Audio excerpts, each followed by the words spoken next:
Hi, this is Josh Kulp. We are learning Daf Shevui. We are on Masechet Kiddushin Daf Zayin. You may notice I have my Eagles Super Bowl champions sweatshirt on. I'm speaking to you. This is the week before we made the playoffs by a small miracle. Sorry if you're a Vikings fan, and good luck to you if you're a Bears fan. By the time you watch this, you'll probably know the outcome. But if you've been watching me over the years, you know that I'm a big fan of the Nisharim, the Eagles, and I'm hoping that they'll win this week.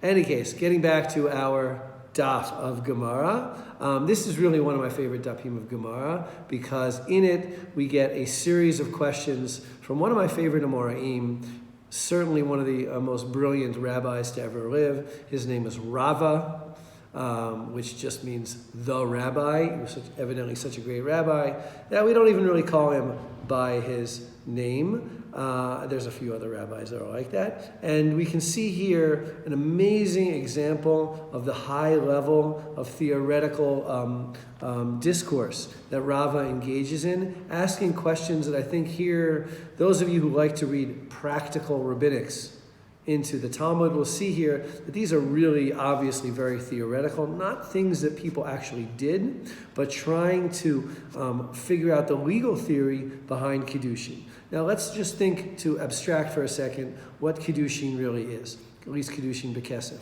with money. A man gives money to the woman. If you want to abstract that, the man is losing something, the money, and he's gaining something, the woman, right? A normal means of transaction. The woman, on the other hand, is gaining something, the money, and she's transferring her own, herself, in a sense, in Kiddushin. Now, we can ask questions, such as, what if she doesn't gain anything herself? What if she says, give the money to somebody else? On the one hand, she acquiesces. She's saying, I'll be betrothed to you, but give the money to some other guy. Does that work? What if he doesn't gain anything? What if he gives the money and she is betrothed to somebody else, right? We'd have to obviously get the approval of the man, but we say, here's money to you, you go be betrothed to somebody else. Now this isn't exactly agency, shlichut, it's something else. It's something that he actually has the ability to pay the money for her to be betrothed to somebody else. And then we can combine the two of them together.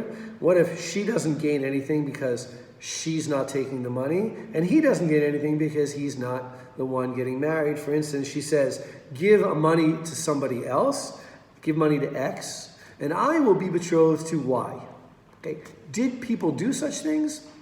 I don't think so. I think what Rava is trying to do is to determine what does it mean that the man gains something and the woman and gets something also, the woman, and the woman gains something and gives something away herself. Do these parties actually have to be the ones gaining, or can a third party, someone else, actually be the ones gaining, as long as we've ascertained the person's agreement to this Maaseh Kiddushin, this act of Kiddushin?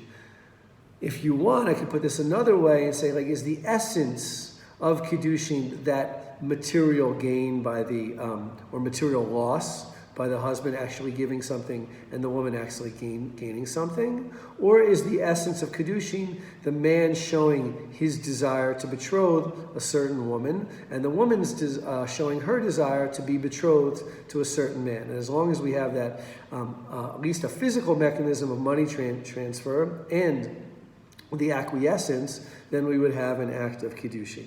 Now, Rava goes on beginning to ask questions that are even more theoretical. He talks about various forms of half Kiddushin. If the man says, half of me will be betrothed to you, or half of you will be betrothed to me, does that work? Or is this nonsense? We can't divide people up in half, and it doesn't work. What if a man tries to betroth two women at the same time, each for half a pruta? What if he tries to betroth two girls to two boys over one pruta?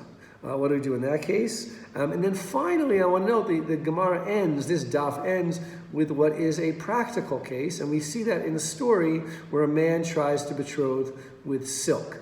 That does not sound ridiculous at all. It doesn't sound like a theoretical case. there's no reason to assume that people wouldn't be betrothed with anything of value.